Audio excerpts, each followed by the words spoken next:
신종호 서울고등법원 판사가 오늘 새벽 서울고등법원 청사 인근에서 숨진 채 발견됐습니다. 경찰은 5일 자정 무렵 신 판사의 딸로부터 아빠와 연락이 닿지 않는다는 신고를 받고 출동해 서울고등법원 청사 5층 테라스에서 발견했다고 밝혔으며 병원으로 이송됐으나 사망한 것으로 알려졌습니다. 현재 경찰은 정확한 사망 원인과 경위를 파악하고 있습니다. 신 판사는 김건희 씨의 도이치모터스 주가 조작과 통일교 금품 수수 의혹 사건 항소심 재판장을 맡았습니다. 서울고등법원 형사 15-2부는 지난달 28일 김 여사에게 1심 1년 8개월을 뒤집고 징역 4년과 벌금 5천만 원을 선고했습니다. 당시 재판부는 도이치모터스 주가 조작 혐의 일부를 유죄로 판단했고 통일교 측 금품 수수 관련 혐의도 인정했습니다. 김건희 측과 특검은 모두 항소심 판결에 불복해 대법원에 상고한 상태입니다. 발견된 유서에는 죄송하다, 스스로 떠난다는 내용이 담겼다고 알려졌습니다. 김건희 씨의 재판에 관련된 내용은 들어있지 않은 것으로 전해졌으며 범죄 혐의점은 발견되지 않았다고 밝혔습니다.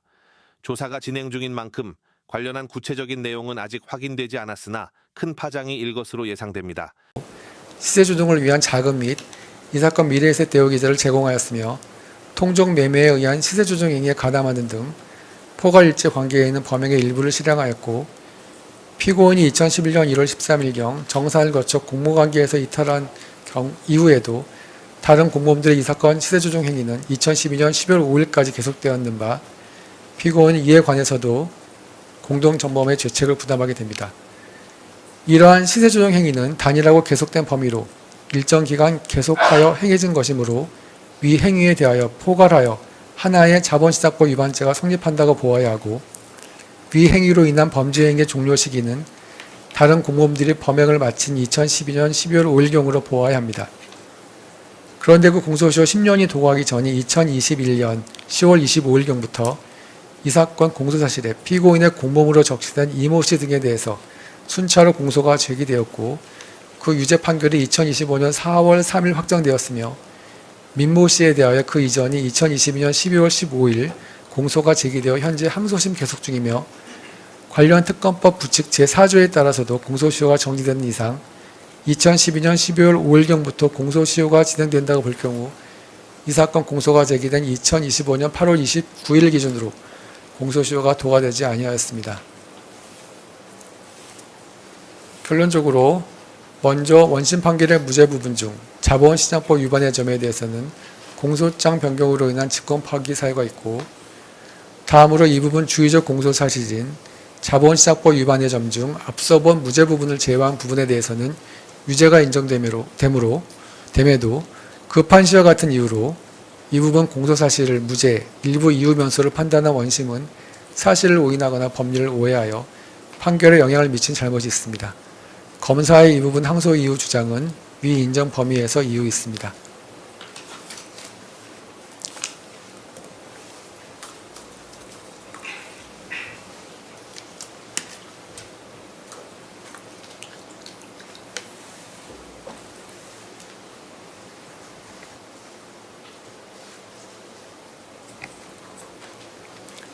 다음으로 정치자금법 위반의 점에 관해서 보겠습니다. 마찬가지로 공소장 변경으로 인한 직권 판단입니다. 특별검사 측은 이 법원에서 피고인의 정치자금법 위반의 점에 관해서 피고인의 관여 부분을 구체화하는 내용의 공소장 변경 허가 신청을 하였고 이 법원이 이를 허가함으로써 심판 대상이 변경되었습니다. 다만 특별검사의 사실오해 및 법리오해의 주장은 변경된 공소사실의 범위 내에서 여전히 이 법원의 심판 대상이 됩니다. 변경 후 공소사실의 요지를 말씀드리겠습니다. 명태균은 2021년 6월 18일경 윤석열을 위한 대선 여론조사를 실시하여 피고인 부부에게 무상으로 제공하기로 상호 협의하고 2021년 6월 26일경부터 2022년 3월 1일경까지 사이에 공표용 여론조사 36회, 2021년 8월 13일경부터 2022년 3월 8일경까지 사이에 비공표용 여론조사 총 22회를 실시하고 그 결과를 공표하거나 피고인 등에게 전달하는 방법으로 피고인 부부에게 합계 2억 7,440만원 비용 상당의 여론조사를 무상으로 제공하였고 피고인과 윤석열은 위와 같은 여론조사를 무상으로 제공받았으며 이와 같이 피고인은 윤석열과 공모하여 정치자금법이 정하지 아니한 방법으로 명태균으로부터 정치자금을 기부받은 것이라는 취지로 공소가 제기되었습니다. 원심은 명태균이 무상으로 여론조사 결과를 피고인 부부에게 제공하였고 그 대가로 피고인 부부가 영향력을 행사하여 김영선이 국회의원 선거 공천을 받은 것이 아닌가 하는 의심이 가나 아래와 같은 사정에 비추어 보면 명태균이 피고인 부부에게 전속적으로 제공하기 위하여 여론조사를 실시한 것이 아니라 자신이 운영하던 미래한국연구소의 영업활동의 일환으로 정기적으로 실시하던 여론조사 결과를 피고인 부부를 비롯하여 여러 사람들에게 배포한 것으로 보일 뿐이어서 이를 두고 피고인 부부가 여론조사 비용 상당의 재산상 이익을 취득한 것으로 볼 수 없다고 보아 이 부분 공소사실을 무죄로 판단했습니다. 원심이 무죄로 판단한 근거로 둔 사정을 간단하게만 말씀드리면 다음과 같습니다. 첫째, 피고인이 명태균이 운영하는 미래한국연구소 또는 여론조사 기관인 PNR과 여론조사에 관해서 계약을 체결한 사실이 없다. 둘째, 여론조사의 실시 여부 및 방법, 여론조사 결과의 공표나 배포 등에 관해서 명태균이 피고인의 지시를 받았다고 인정할 증거가 없고 오히려 명태균이 여론조사 수행 방식, 공표 여부 및 배포 상대방 등을 정한 것으로 보인다. 셋째, 명태균은 피고인 부부를 만나기 전부터 미래한국연구소의 비용으로 여론조사를 실시하고 있었고 이와 같이 미래한국연구소의 비용으로 여론조사를 실시한 이유는 그 홍보 효과를 통해 명태균 또는 미래한국연구소가 스스로 얻는 이익이 있었고 명태균 스스로의 정치적 성향에 기인하여 자발적으로 여론조사를 실시할 동기도 있었던 것으로 보인다. 넷째, 명태균은 이미 지방자치단체 관련 선거에서 입후보하려는 예비 후보자들이나 그 여론조사를 의뢰한 사람들로부터 받은 돈으로 여론조사 비용을 충당한 것으로 보인다. 다섯째, 이 사건 비용 집계표는 기재된 비용이 과도하게 계산되었고 피고인 부부가 관여한 바 없는 뉴데일리의 비용 부담에 관한 부분도 포함되어 있는 바 대통령 당선인의 배우자인 피고인에게 허위 내용이 기재된 서류로 비용을 청구한다는 것은 납득하기 어려우므로 명태균이 피고인에게 이 사건 비용 집계표를 제시하며 비용 청구를 하였을 것으로는 보이지 않는다. 여섯째, 피고인 부부가 여론조사의 대가로 김영선의 공천을 약속하였다면 명태균이 지속적으로 연락하여 재차 김영선의 공천을 부탁할 이유가 없고 김영선의 공천은 국민의힘 공천관리위원회에서 위원들 사이의 토론을 거쳐 투표에 의해 결정된 것으로 보이며 공천은 피고인의 선물이라는 취지의 명태균의 발언은 평소 그의 발언 등에 비추어 그대로 믿기 어려우므로 여론조사의 대가로 김영선에 대한 공천을 약속한 것으로 단정하기 어렵다. 마지막으로 피고인이 정치활동을 하는 자인 윤석열의 당선을 도왔다고 하더라도 그것만으로 피고인이 정치자금법상 정치활동을 하는 자에 해당한다고 볼 수 없고 공소사실만으로는 피고인의 기능적 행위지배가 무엇인지 파악할 수 없다 등의 이유를 들었습니다. 이에 대해서 우리 재판부는 다음과 같이 판단을 했습니다. 첫째, 별다른 범죄 전력이 없습니다. 자본시장법 위반 부분 관련해서 이 사건 시세조정 범행의 경우 경제적 측면에서 다소 성공적이지 못하였던 시세조정으로 볼 수 있고 시장 질서에 심각한 교란이 발생하였다까지는 보기 어려운 측면도 있습니다.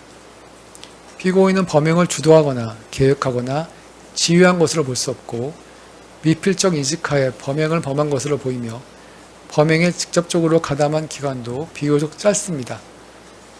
또한 해당 기간 주가 변동을 모두 시세조정 세력이나 피고인의 책임으로 돌리기는 어려워 보입니다. 블록들 과정에서 피고인의 증권계좌가 이용당한 측면이 있고 특히 공범들이 관련 판결에서 선고받은 형량 또한 고려하지 않을 수 없습니다. 특히 범행을 주도한 것으로 보이는 이모, 김모, 권모씨 등에게 징역형의 집행유예가 선고된 바 있습니다. 다음으로 알선 수재 부분 관련 금품의 수수를 피고인이 먼저 적극적으로 요구한 사실이 없고 피고인이 윤모씨의 청탁을 배우자인 대통령에게 전달하여 그 청탁을 실현시키려고 하였던 정황은 발견되지 않습니다. 자신의 사려 깊지 못한 행동에 대하여 일부 자책하며 반성하고 있습니다. 앞서 본 피고인에게 불리한 정상과 유리한 정상, 그 밖에 피고인의 나이, 건강상태, 가족관계, 성행, 환경, 범행의 동기, 수단과 결과, 범행 후의 정황 등 이 사건 기록 및 변론에 나타난 모든 양형 요소를 종합적으로 고려하여 주문과 같이 형을 정합니다.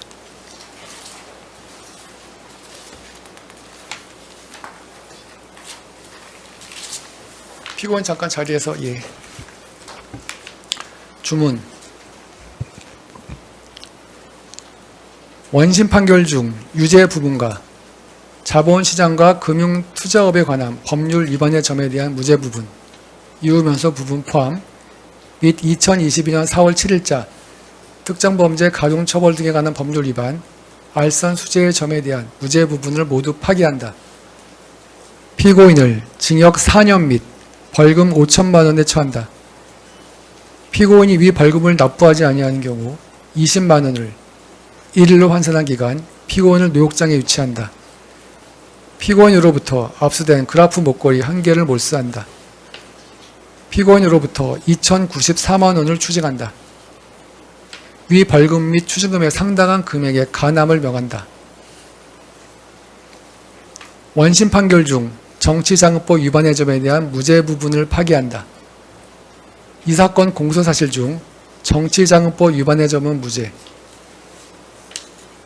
피고인 이 판결에 대해서 일주일 내에 대법원에 상고할 수 있고 상고장은 이 법원인 서울고등법원에 제출하면 됩니다.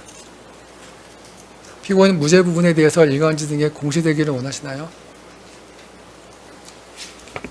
특별한 의견 없으신가요? 예.